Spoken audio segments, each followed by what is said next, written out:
Now we are discussing Module 14, Architectural Tourism in India. Earlier we have discussed so many tourism practices which are adopted in India, especially whatever the tourism growth which is happening in India.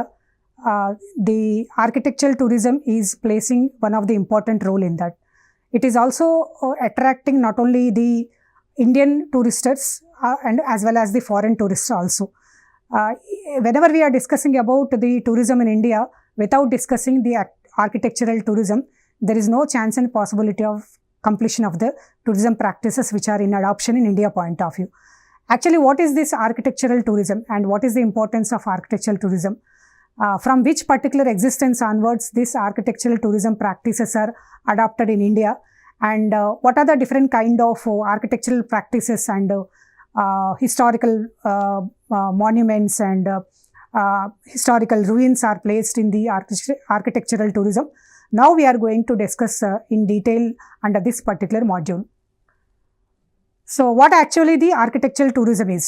So as you are noticing here, architectural tourism is a form of travel where people visit places primarily to experience their built environment from iconic landmarks to vernacular architecture.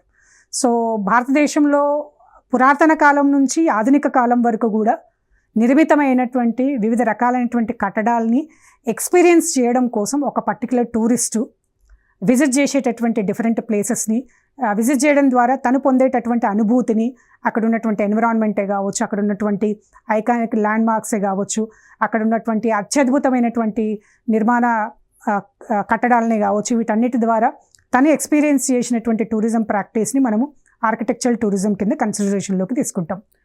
తర్వాత ఇక్కడ ప్రధానంగా మనం మాట్లాడుకున్నట్టయితే this type of tourism is driven by an interest in a locations architecture heritage which reflects its history, culture and lifestyle. ఈ architecture tourism ద్వారా మనం ప్రధానంగా promote చేసేది ఏంటిది, అక్కడ టూరిస్టర్ వెళ్ళి చూసేది ఏంటిది, తను అనుభవించేటటువంటి అక్కడ తనకు అత్యద్భుతమైనటువంటి అనుభూతి ఏమిటంటే ఆర్కిటెక్చరల్ హెరిటేజ్లో ప్రధానంగా మనం మాట్లాడుకున్నట్టయితే అక్కడ ఉన్నటువంటి చారిత్రక కట్టడాలు, చరిత్రకి సంబంధించి, తర్వాత కల్చర్కి సంబంధించి, తర్వాత ప్రజల యొక్క రకరకాలైనటువంటి వాళ్ళ జీవన విధానాల గురించి ఈ ఆర్కిటెక్చర్ టూరిజంలో ప్రధానంగా మనం నేర్చుకోవచ్చు. సో దీంట్లో ప్రధానంగా మనం చూసినట్టయితే it goes beyond surface level sightseeing to include specialised guided tours that dwell into architecture styles, the design process, the social, cultural and historical context of the place. So architectural టూరిజంలో ప్రధానంగా అక్కడ Tourister experience చేసేటటువంటి అనుభూతులు ఏంటంటే ఆ నిర్మాణంలో ఉన్నటువంటి వివిధ రకాలైనటువంటి స్టైల్స్ కానీ, తర్వాత దాని యొక్క డిజైన్ ప్రాసెస్ కానీ, అక్కడ ఉన్న ఆ నిర్మాణంలో టూరిస్టర్కి కనిపేటటువంటి సోషల్ కానీ, కల్చరల్ కానీ, హిస్టారికల్ ప్రాక్టీస్ కానీ దీంట్లో ప్రధానంగా మనం చూడవచ్చు. సో టూరిస్టర్ని ఎంగేజ్ చేసేటటువంటి వివిధ గైడ్లు కూడా వాళ్ళు టూరిస్టర్కి తెలియజెప్పేటటువంటి అంశాలు ప్రధానంగా ఆర్కిటెక్చర్ సంబంధించిన డిజైన్ ప్రాసెస్, దానిపైన ఎగ్జిక్యూట్ అయినటువంటి సోషల్ కంటెంట్, కల్చరల్ కంటెంట్, ఆ ప్లేస్ యొక్క చారిత్రక ప్రాధాన్యత అనేది దాంట్లో రిఫ్లెక్ట్ అవుతూ ఉంటుంది. కాబట్టి ఇవాళ రోజున ఆర్కిటెక్చర్ టూరిజం కూడా ఎంతో ప్రాధాన్యత సంతరించుకున్నటువంటి సిచ్యువేషన్స్ మనకు కనపడతా ఉంది.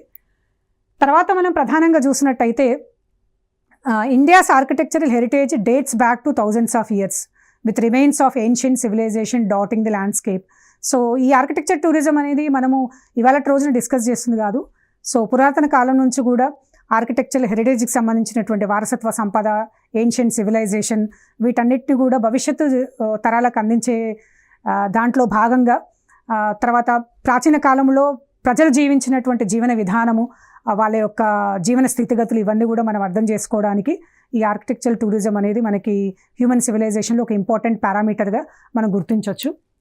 తర్వాత ప్రధానంగా మనం చూసినట్టయితే వేటిని మనం ఆర్కిటెక్చర్ టూరిజంలో భాగంగా కన్సిడరేషన్లోకి తీసుకుంటామంటే from the megalithic structures of the Indus Valley Civilisation to the rock cut caves of Ajanta and Ellora, these architectural wonders offer glimpses into India's rich cultural history and technological advancement of the time. So మనం ప్రధానంగా తీసుకున్నట్టయితే మనము భారత నాగరికత ఆవిర్భవన కాలంలో ప్రధానంగా మనం కన్సిడరేషన్లోకి తీసుకునేది ఇండస్ వ్యాలీ సివిలైజేషన్ గురించి. సో ఇండస్ వ్యాలీ సివిలైజేషన్ దగ్గర నుంచి కూడా అప్పుడు నిర్మితమైనటువంటి కట్టడాలు, అంటే పురావస్తు శాఖ వాళ్ళ తవ్వకాల్లో భాగంగా చారిత్రాత్మకంగా ఆర్కియలాజికల్ డిపార్ట్మెంట్ వీరంతా గుర్తించిన క్రమంలో భాగంగా ఇండస్ వ్యాలీ సివిలైజేషన్ దగ్గర నుంచి కూడా అజంతా ఎల్లోరా కేవ్స్లో ఉన్నటువంటి వివిధ రకాల రాతి నిర్మాణాలు మనము ఈ ఆర్కిటెక్చరల్ వండర్స్కి కొన్ని ప్రధాన ఎగ్జాంపుల్స్గా మనం ఇది తీసుకోవచ్చు.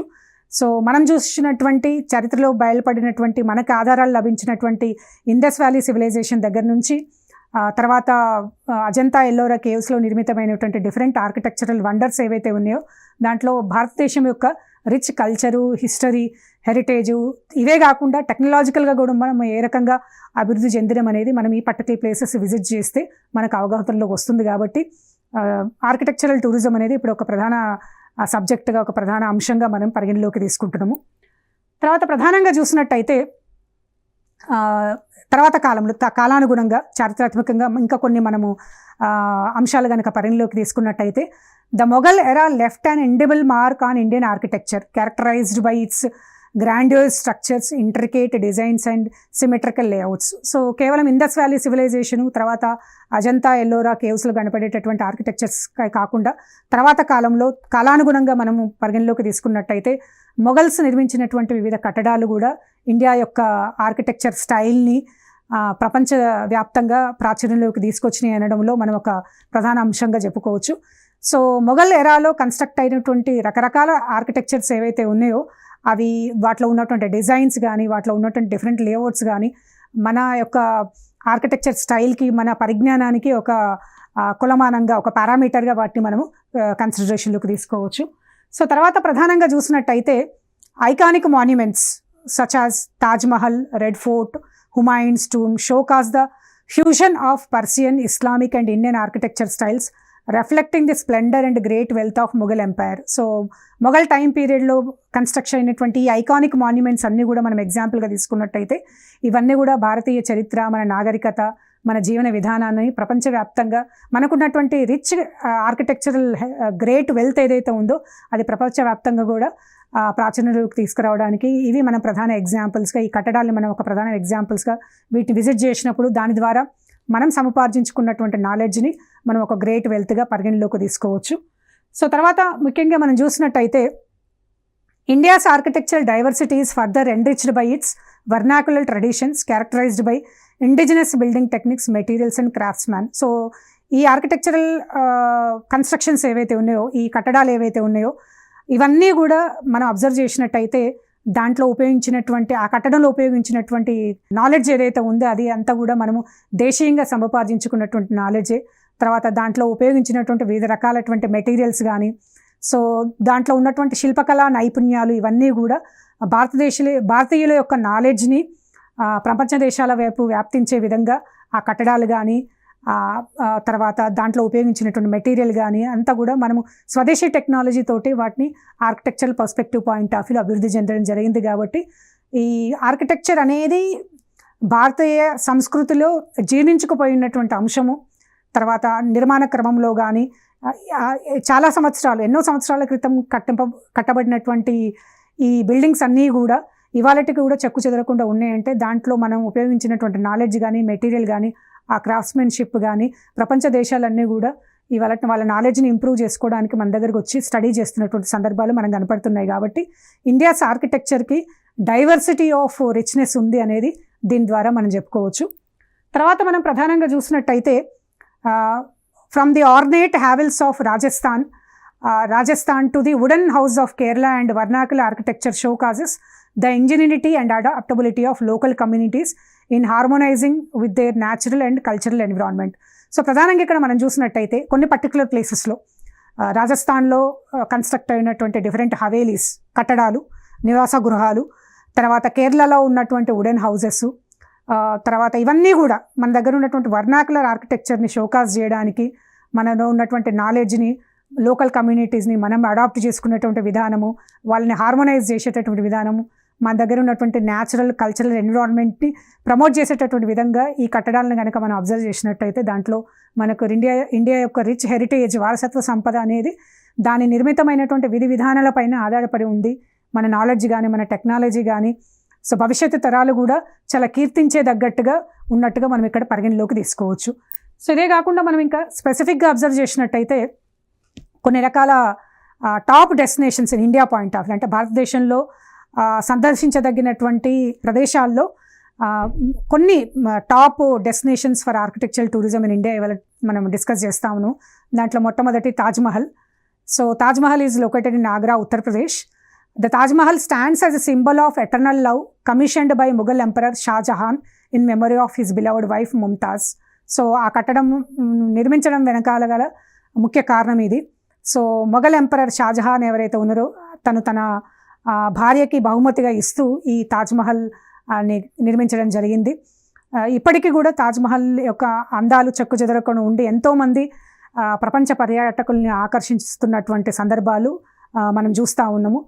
తర్వాత మనం ప్రధానంగా చూసినట్టయితే ఈ పర్టికులర్ కట్టడంలో its exquisite white marble facade, intricate carvings and lush gardens attract millions of visitors from around the world, mesmerising them with its timeless beauty and romantic allure. So ఆ పర్టికులర్ ప్రదేశం మనం విజిట్ చేయగానే so మనలో ఒక రకమైనటువంటి ఎక్సిటీ carvings, తర్వాత అక్కడ ఉన్నటువంటి లష్ గార్డెన్స్ ఇవన్నీ కూడా మనల్ని ప్రకృతి వైపు ఆ పర్టికులర్ ప్రదేశం వైపు ఎక్కువ సేపు మనం అక్కడ ఉండి తాజ్మహల్ యొక్క అందాల్ని మనం చూసే విధంగా ఇవాళకి కూడా ఆ కట్టడం చెక్కు చెదరకు ఉంది. అంటే దాని వెనకాల కన్స్ట్రక్షన్లో వాళ్ళు వాడినటువంటి టెక్నాలజీ కానీ వాళ్ళు తీసుకొచ్చినటువంటి ఆ శిల్ప సంపద కానీ మనం ఒక మెయిన్ ఎక్విజిట్గా అక్కడ మనం పరిగణలోకి తీసుకోవచ్చు. సో తర్వాత మనం ప్రధానంగా చూసినట్టయితే Hampi, Karnataka. Hampi, once the capital of Vijayanagara Empire, and this is also a UNESCO World Heritage Site. It is renowned as a UNESCO World Heritage Site for its ancient ruins, temples and monolithic structures. So Hampi యొక్క శిల్ప సంపద, కళా సంపద ఏదైతే ఉందో దానికి గాను UNESCO ఏంటంటే దీన్ని ఒక ప్రముఖమైనటువంటి వరల్డ్ హెరిటేజ్ సైట్గా దాన్ని గుర్తించడం జరిగింది.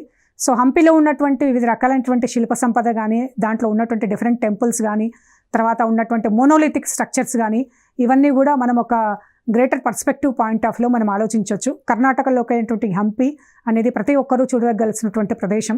అక్కడ ఉన్నటువంటి ఆర్కిటెక్చర్ స్టైల్స్ కానీ, టెంపుల్స్ కానీ సో ఎంతో కనువిందు చేసేగా ఉంటాయి కాబట్టి దీన్ని వరల్డ్ హెరిటేజ్ సైట్గా గుర్తించడం జరిగింది.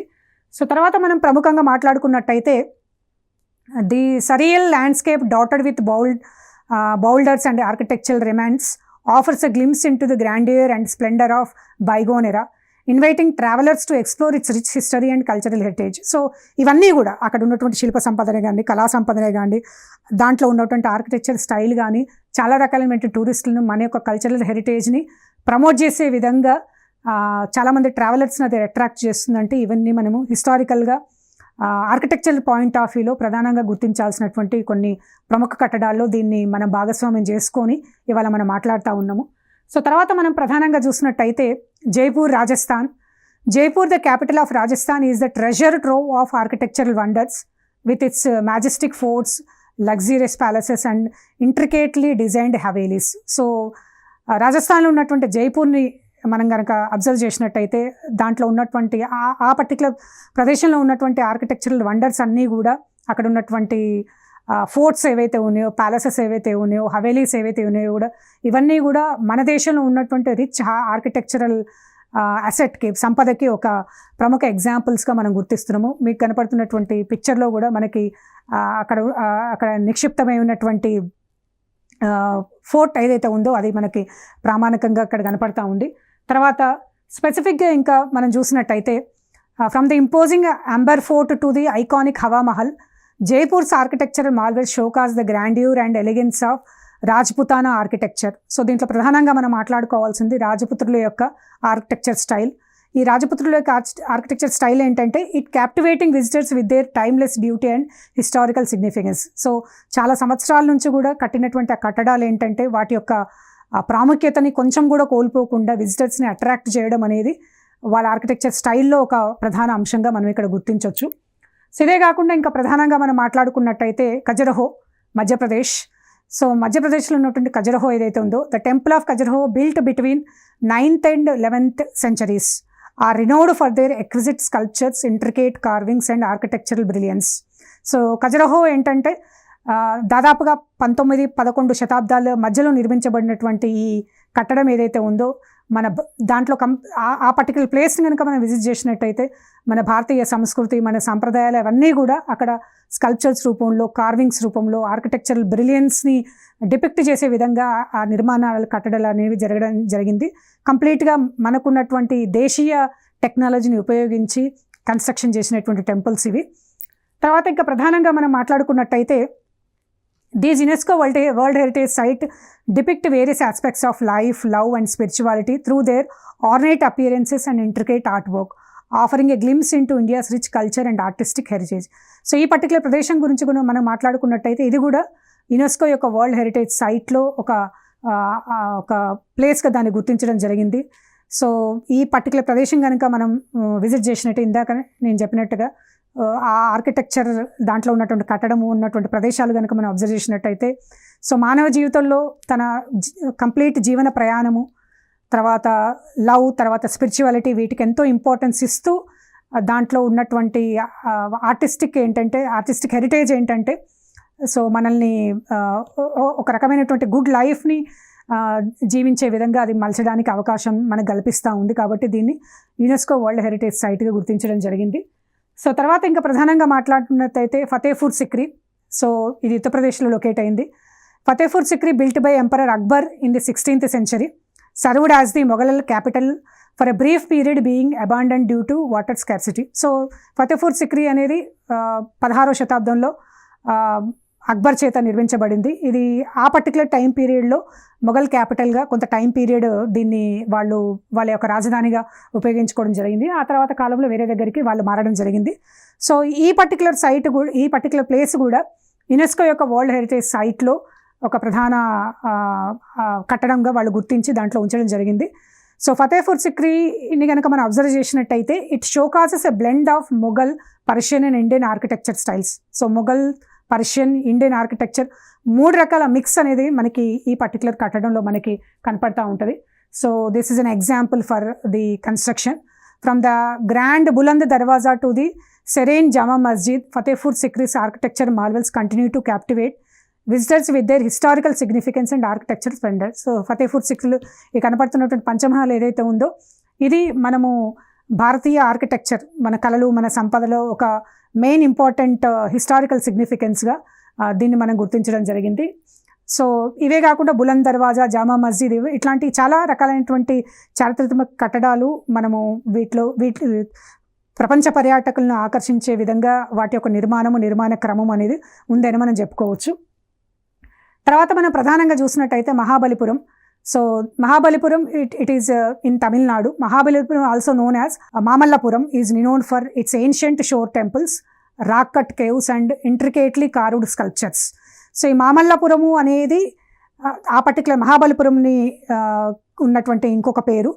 సో దీంట్లో ప్రధానంగా మనం అబ్జర్వ్ చేసేది ఏంటంటే ఏన్షియంట్ షోర్ టెంపుల్స్, తర్వాత అక్కడ ఉన్నటువంటి రాక్ కట్స్ కానీ, కేవ్స్ కానీ, ఇవన్నీ కూడా భారతీయ శిల్పకళా సంపదని ప్రపంచ దేశాలకు చాటి చెప్పే విధంగా చాలా సంవత్సరాల క్రితమే, చాలా పురాతన కాలం నుంచే ఈ రకమైనటువంటి శిల్పకళా సంపదకి భారతదేశం ఒక వేదికగా ఉంది అని చెప్పేసి మన మహాబలిపురాన్ని ఒక ఎగ్జాంపుల్గా తీసుకోవచ్చు. సో తర్వాత ప్రధానంగా మనం చూసినట్టయితే dating back to 7th and 8th century, these UNESCO world heritage site showcase the architecture and artistic brilliance of Pallava dynasty. Mahabalipuram అనేది 7వ, 8వ శతాబ్దం మధ్యకాలంలో పల్లవ డినాసిటీ టైం పీరియడ్లో దీన్ని నిర్మించడం జరిగింది. తర్వాత offering a glimpse into South India's maritime trade and cultural exchange with foreign civilisation.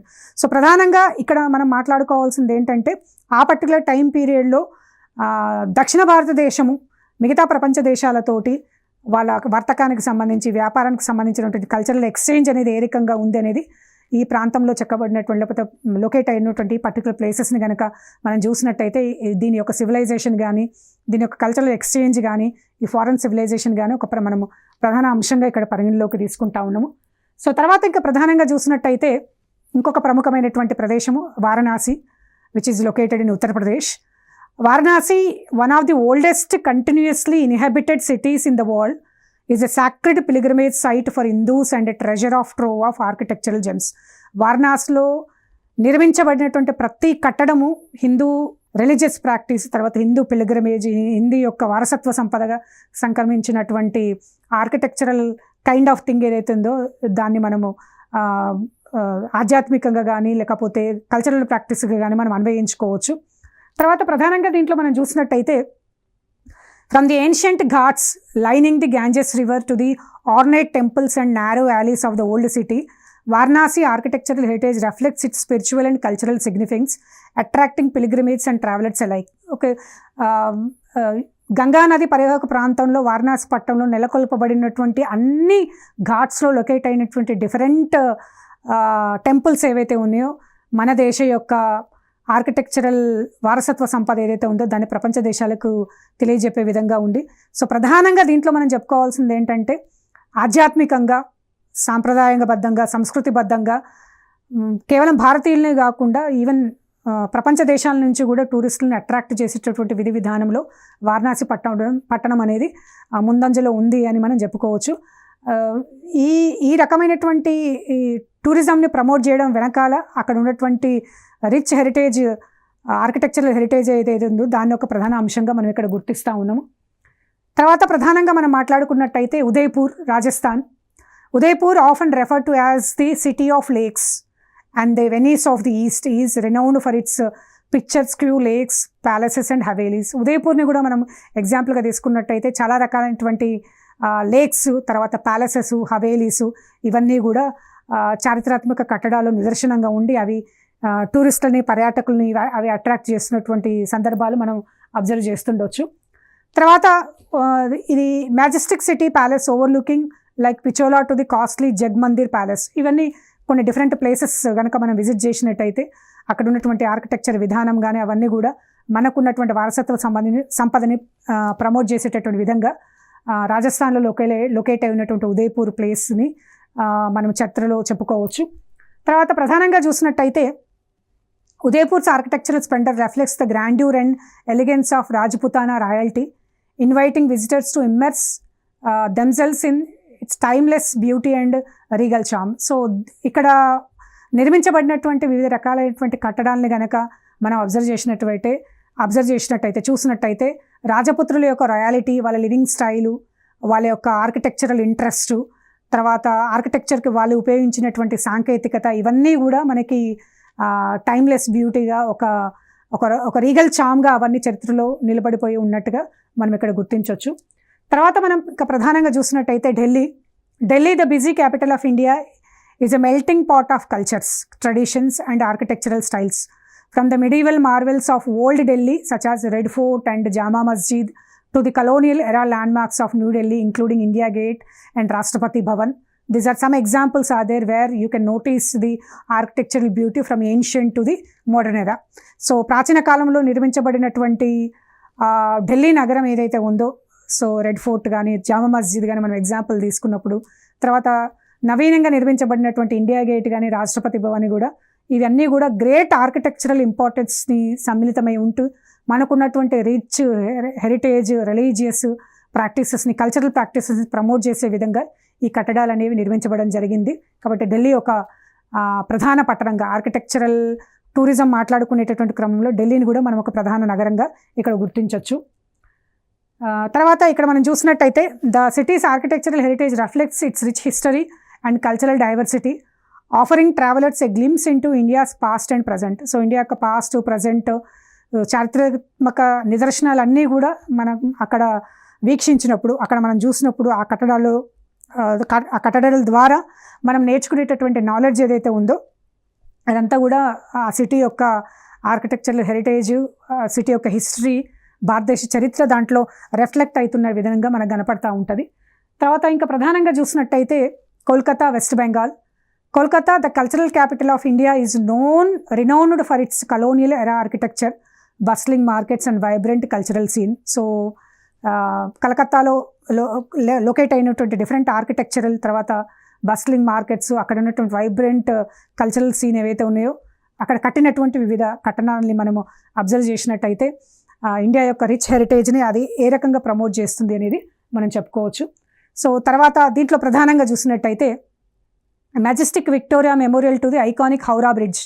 కోల్కతాస్ architecture heritage reflects its colonial past and cultural diversity, inviting visitors to explore its historic neighbourhoods, museums and galleries. కోల్కతాలో locate అయినటువంటి different neighbourhoods ఏవైతే ఉన్నాయో, historic neighbourhoods ఏవైతే ఉన్నాయో, తర్వాత museums ఏవైతే ఉన్నాయో, galleries ఏవైతే ఉన్నాయో, ఇవన్నీ కూడా భారతదేశం యొక్క అనాది నుంచి మన కల్చరల్ ప్రాక్టీసెస్ని, తర్వాత మన కల్చరల్ డైవర్సిటీని, అక్కడ ఉన్నటువంటి ఆర్కిటెక్చరల్ హెరిటేజ్ ఏంటంటే రిఫ్లెక్ట్ చేస్తున్నట్టు విధంగా ఉంటుంది. దాంట్లో కొన్ని ఎగ్జాంపుల్స్ మనం ఇక్కడ తీసుకున్నాము. విక్టోరియా మెమోరియల్ ఒకటి, ఐకానిక్ హౌరా బ్రిడ్జ్ ఒకటి. ఇవి ప్రధాన ఎగ్జాంపుల్స్గా ఆర్కిటెక్చర్ స్టైల్ని మనం గ్రాప్ చేసే దాంట్లో ఇవి కొన్ని ప్రధాన ఎగ్జాంపుల్స్గా మనం ఇక్కడ తీసుకుంటా ఉన్నాము. తర్వాత ప్రధానంగా చూసినట్టయితే India's architectural heritage is a treasure trove of history, culture and craftsmanship waiting to be explore and appreciated by travellers from around the world. So మన దేశంలో నిర్మించబడినటువంటి వివిధ కట్టడాలు ఏవైతే ఉన్నాయో కేవలం డొమెస్టిక్గా ఉన్నటువంటి టూరిస్టే కాకుండా ప్రపంచ దేశాల నుంచి కూడా వాటిపైనే వస్తున్నటువంటి ప్రశంసలు కానీ, వాటిని చూడడానికి వచ్చేటటువంటి టూరిస్ట్ కానీ మనకున్నటువంటి రిచ్ కల్చర్ని, హెరిటేజ్ని అవి ప్రమోట్ చేసేటటువంటి విధంగా మనము డిపిక్ట్ చేసుకోవచ్చు. సో ఇదే కాకుండా ఇంకా ప్రధానంగా మనం మాట్లాడుకున్నట్టయితే whether marvelling at the timeless beauty of Taj Mahal or exploring the ancient ruins of the Hampi or immersing oneself in the cultural vibrancy of Kolkata. So ఇవన్నీ కూడా ప్రధానంగా ఒక ఎగ్జాంపుల్స్గా మనం ఇక్కడ పరిగణలోకి తీసుకోవచ్చు. తర్వాత హెరిటేజ్ టూరిజంలో మనం డిస్కస్ చేసినట్టయితే ప్రధానంగా ఈ మెమరీస్ అన్నీ కూడా మనకు ఒక అన్ఫర్గెటబుల్ ఎక్స్పీరియన్సెస్గా ఈ పర్టికులర్ ప్లేసెస్ మనం చూసినప్పుడు మనం అనుభూతి చెందేటటువంటి అవకాశం ఉంది. తర్వాత ప్రధానంగా చూసినట్టయితే ఫ్యూచర్ ఆర్కిటెక్చరల్ టూరిజం ఏ విధంగా ఉండబోతుంది, ఫ్యూచర్ ఆర్కిటెక్చరల్ టూరిజంలో కూడా ఏ పర్టికులర్ పర్స్పెక్ట్స్గా మనం కన్సిడర్ చేయాలంటే the future of architectural tourism lies in a combination of cultural protection with innovation and stability. దీంట్లో ప్రధానంగా స్మార్ట్, అర్బన్, ఎన్విరాన్మెంటల్ కాన్షియస్ తోటి ఎక్కువ మంది టూరిస్టులను అట్రాక్ట్ చేయడంలో భాగంగా మోడర్న్ ఆర్కిటెక్చర్ ఏదైతే ఉందో అవి ఓల్డ్ ఆర్కిటెక్చరల్ ప్రాక్టీసెస్ని కంటెంప్లేట్ చేస్తూ వాటి యొక్క ట్రెడిషనల్ కన్సిడరేషన్ని తీసుకొని వాడి యొక్క ట్రెడిషనల్ వెబ్సైట్ అవి క్రియేట్ చేసుకోవడం ద్వారా ఫ్యూచర్లో కూడా ఆర్కిటెక్చరల్ టూరిజంకి ఎంతో ఇంపార్టెన్స్ ఉంది అని చెప్పుకోవచ్చు. తర్వాత ప్రధానంగా చూసినట్టయితే ఇప్పుడు మనం చూస్తూ ఉన్నాము digital technology, virtual and augmented reality, ఇవన్నీ కూడా మనకున్నటువంటి రిచ్ ఆర్కిటెక్చరల్ హెరిటేజ్ని ప్రమోట్ చేసేటటువంటి విధంగానే ఉన్నాయి. తర్వాత గ్లోబల్ స్టెబిలిటీ గోల్స్ని అవి రీచ్ అవుతూ ఉన్నాయి. తర్వాత ట్రావెలర్స్ యొక్క ఆథెంటిసిటీని, ట్రావెలర్స్ ఎన్విరాన్మెంట్ ఫ్రెండ్లీగా జర్నీస్ చేయడానికి ఆర్కిటెక్చరల్ టూరిజం అనేది మనకున్నటువంటి కల్చర్ని, హెరిటేజ్ని బ్యాలెన్స్ చేసేటట్టుగా ఫ్యూచర్ డిజైన్ అనేది ఉండాలి అనేది మోడర్న్ ఆర్కిటెక్చర్ టూరిజంలో ఒక ప్రధాన అంశంగా మనం ఇక్కడ చెప్పుకుంటా ఉన్నాము. సో తర్వాత ఈ సినర్జీ ఏదైతే ఉందో, సో కేవలం భారతదేశం మాత్రమే దీన్ని పాటించకుండా గ్లోబల్ ఇంట్రెస్ట్ కూడా దీంట్లో క్రియేట్ చేసేటట్టు విధంగా టూరిజం అట్రాక్షన్ అనేది ఉన్నప్పుడు మనం ఒక రెస్పాన్సిబుల్ జర్నీ చేసినాము, రెస్పాన్సిబుల్ టూరిజంలో మనం పార్టిసిపేట్ అయినాము అనే ఒక ఆలోచన ఏంటంటే మనకు క్రియేట్ చేయబడుతూ ఉంటుంది. సో తర్వాత ఇంకా యాక్చువల్గా ఆర్కిటెక్చర్ టూరిజం ద్వారా మనకు కొనుగోలేటటువంటి ప్రయోజనాలు ఏంటి? ఒకటి, మనకున్నటువంటి రిచ్ కల్చరల్ హెరిటేజ్ని మనం ప్రమోట్ చేస్తాము, మనం ఎకనామిక్ గ్రోత్ వైపు కాన్సన్ట్రేట్ అయ్యేటట్టుగా ఉంటుంది. ఈ ఆర్కిటెక్చరల్ టూరిజంలో ఉన్నటువంటి డిఫరెంట్ ప్లేసెస్ అన్నీ కూడా మనం విజిట్ చేయడం ద్వారా మనుషుల్లో ఉన్నటువంటి క్రియేటివిటీ అనేది భవిష్యత్తు జనరేషన్స్కి, భవిష్యత్తు తరాలకు కూడా అది అందించబడుతుంది అనేది ఆర్కిటెక్చర్ టూరిజంలో ఒక ప్రధాన బెనిఫిట్గా మనం చెప్పుకోవచ్చు. ఇదే కాకుండా టూరిజర్స్ ఆ పర్టికులర్ ప్లేస్ని విజిట్ చేసినప్పుడు వాళ్ళ ఎడ్యుకేషనల్ ఇన్సైట్ పెరుగుతుంది, ఇంజనీరింగ్, ట్రెడిషన్స్, జర్నీ అనేవి ఉంటుంది. ఎకనామిక్గా, లోకల్ బిజినెస్ పాయింట్ ఆఫ్ వ్యూలో, హాస్పిటాలిటీ పాయింట్ ఆఫ్ వ్యూలో, క్రాఫ్ట్స్మెన్ పాయింట్ ఆఫ్ వ్యూలో ఇన్కమ్ జనరేట్ చేసే విధంగా, జాబ్స్ జనరేట్ చేసే విధంగా ఉంటుంది. ఇదే కాకుండా ఈ ఐకానిక్ ఆర్కిటెక్చర్స్ అనేవి కల్చరల్ సింబల్స్ని ప్రమోట్ చేసే విధంగా ఆర్కిటెక్చరల్ టూరిజం అనేది ప్రమోట్ చేస్తూ ఉంది. తర్వాత ఇంకా ప్రధానంగా మాట్లాడుకున్నట్టయితే మనకున్నటువంటి క్రాస్ కల్చరల్ అప్రిషియేషన్ కానీ, సోషల్ ప్రైడ్ కానీ, సస్టైనబుల్ ప్రాక్టీసెస్ కానీ, మనం విజిట్ చేసినటువంటి ఆ మాన్యుమెంట్సే అనుకోవచ్చు, మోడర్న్ ఎకో కాన్షియస్నెస్ డిజైన్సే కావచ్చు, అవి భవిష్యత్ తరాలకు అందించజేయబడతాయి. సో ఇవే కాకుండా ఆర్కిటెక్చర్ టూరిజం అనేది సస్టైనబుల్ టూరిజంని ప్రమోట్ చేయడానికి ఒక మెయిన్ ఇండికేటర్గా మనం వాడుతున్నటువంటి మెటీరియల్స్ కానీ, టెక్నాలజీ కానీ, ఎనర్జీ కానీ, బిల్డింగ్స్ కానీ, స్పేసెస్ కానీ, ఇవన్నీ సస్టైనబుల్ టూరిజంని ప్రమోట్ చేసేటటువంటి విధంగా ఉంటాయి. సో దీనికి అడిషనల్గా ఏంటంటే ఎన్విరాన్మెంటల్ ఇంపాక్ట్ కానీ, వాటి ఎక్స్పీరియన్సెస్ కానీ, న్యాచురల్ సరౌండింగ్స్ కానీ, ఇవన్నీ కూడా ప్రధానంగా లోకల్ రిసోర్సెస్ యూజ్ చేసి సోలార్ డ్రివెన్ రిసార్ట్స్, తర్వాత స్ట్రక్చర్స్ డిజైన్ చేయడము, ఈ గ్రీన్ ఆర్కిటెక్చర్ వైపు ఎక్కువ మనం ఫోకస్ చేయడం అనేవి ప్రధానంగా ఇక్కడ చెప్పుకోవచ్చు.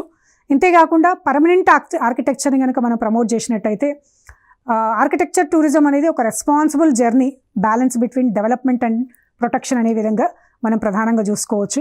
సో కాబట్టి ఆర్కిటెక్చర్ టూరిజం అనేది ఏస్థెటిక్స్ని, తర్వాత స్టెబిలిటీని, సస్టైనబిలిటీని, లాంగ్ టర్మ్ ఎన్విరాన్మెంటల్ గోల్స్ని, వీటన్నిటిని ప్రమోట్ చేసే విధంగా, ఇవే కాకుండా లోకల్ పీపుల్ని స్ట్రెంథన్ చేసేటట్టుగా, ఎకలాజికల్గా ఇంటిగ్రిటీ ఆఫ్ ది డెస్టినేషన్స్ అనేవి ప్రమోట్ చేసేటటువంటి విధంగా ఉంటుంది. ఆర్కిటెక్చర్ టూరిజం అనేది ప్రధానంగా మనం చూసినట్టయితే కేవలము మన దగ్గర ఉన్నటువంటి రిచ్ కల్చర్ హెరిటేజ్ని ప్రమోట్ చేయడం కాకుండా భవిష్యత్తు తరాలకు కూడా ఒక నిర్మాణ క్రమము కట్టడం అనేది ఏ విధంగా ఉంది అనేది ఈ పర్టికులర్ టూరిజం ద్వారా మనం ప్రమోట్ చేయడంలో ముందంజలో ఉంటాం. కాబట్టి భారతదేశంలో ఉన్నటువంటి ఆర్కిటెక్చర్ టూరిజం కేవలం డొమెస్టిక్గా మనకున్న దగ్గర ఉన్నటువంటి ట్రావెలర్స్, టూరిస్టులే కాకుండా ప్రపంచవ్యాప్తంగా కూడా మనకున్నటువంటి శిల్ప కళా సంపద పట్ల అట్రాక్ట్ అవుతూ మన దేశ యొక్క సంపదని పురోగతిలో ఉంచడానికి ఆర్కిటెక్చర్ టూరిజం అనేది ఒక ప్రధాన భూమిక పోషిస్తుంది.